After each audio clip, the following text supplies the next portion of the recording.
कभी कभी रास्ते हमें वहाँ ले जाते हैं जहाँ हमें नहीं जाना चाहिए, और कभी कभी हम वहाँ पहुँचते हैं जहाँ से लौटना नामुमकिन होता है। ये कहानी है एक ऐसे ढाबे की जो नक्शे में नहीं मिलता, लेकिन हर उस इंसान को दिखता है जो अपने अतीत से भाग रहा हो। दिल्ली जयपुर हाईवे पर आधी रात के बाद सन्नाटा उतर आया था। नवंबर की ठंडी हवा कांच से टकरा रही थी। अर्जुन ने कार की स्पीड कम की। घड़ी में 2:17 AM हो रहे थे। उसकी आंखों में नींद कम और बेचैनी ज्यादा थी। वो भाग रहा था, किसी से नहीं, अपने आप से। पीछे छूट चुका था उसका घर, छूट चुकी थी वो रात जब सब कुछ बदल गया था।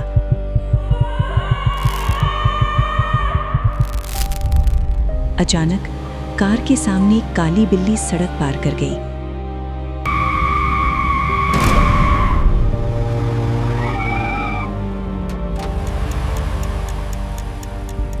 धत, अर्जुन बुदबुदाया। गाड़ी बंद हो गई। उसने कई बार चाबी घुमाई, लेकिन इंजन ने जवाब दे दिया। मोबाइल में नेटवर्क नहीं, चारों तरफ घना अंधेरा। तभी दूर कहीं हल्की सी रोशनी दिखी, एक टिमटिमाता बल्ब। अर्जुन ने गहरी सांस ली और उस रोशनी की तरफ चल पड़ा। जैसे जैसे वो पास पहुंचा, रोशनी साफ होने लगी। एक पुराना सा बोर्ड हवा में हिल रहा था, चुड़ैल का ढाबा। नीचे छोटे अक्षरों में लिखा था, जो यहाँ आया वो लौट कर जरूर आया। अर्जुन हंसा। लोग भी ना नाम रखने में मजाक समझते हैं। ढाबा छोटा था, 4-5 लकड़ी की मेजें, एक चूल्हा और काउंटर के पीछे खड़ी एक औरत। लंबे खुले बाल, सफेद साड़ी, चेहरा धुंध में आधा छुपा हुआ। उसने मुस्कुराकर कहा, आइए, इंतजार कर रही थी। अर्जुन ठिठक गया। इंतजार? मेरा?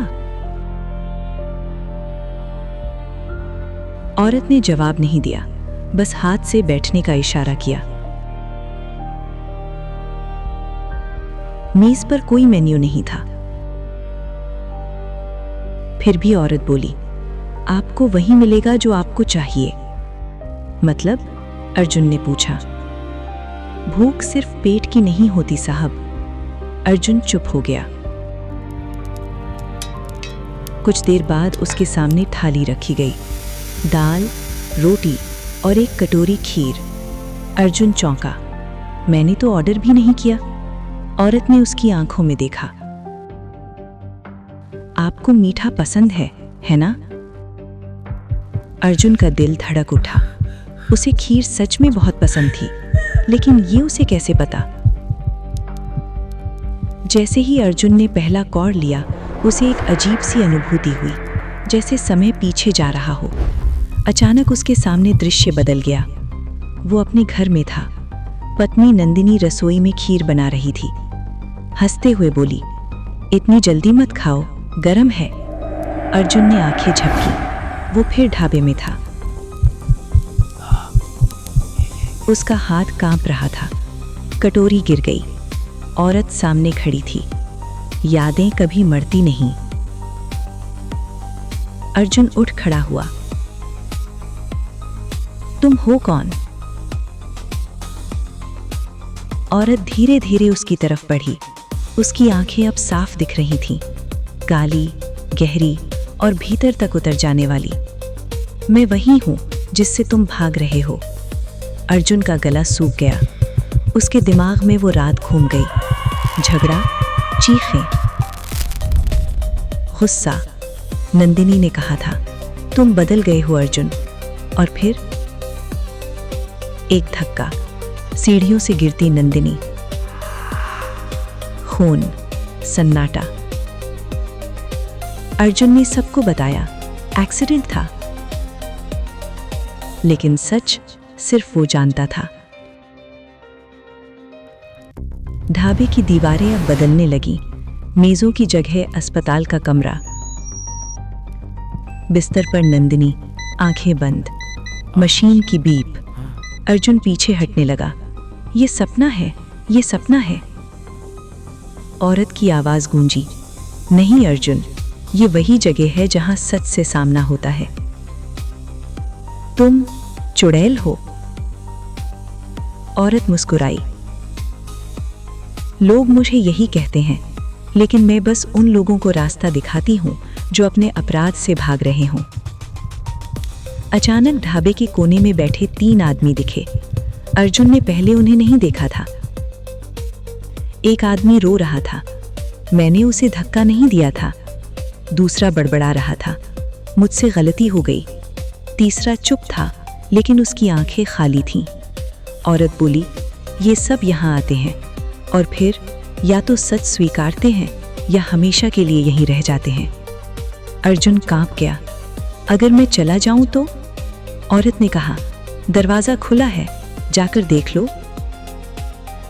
अर्जुन दौड़ा, ढाबे से बाहर निकला, लेकिन बाहर सड़क नहीं थी, सिर्फ घना कोहरा। और कोहरे में नंदिनी खड़ी थी। उसके मत्थे से खून बह रहा था। क्यों अर्जुन? उसने चिल्लाया, मैंने जानबूझकर नहीं किया। नंदिनी की आवाज गूंजी, लेकिन धक्का तो तुमने ही दिया था। अर्जुन घुटनों पर गिर पड़ा। वो वापस ढाबे में आया। औरत शांत खड़ी थी। क्या चाहती हो? सिर्फ सच।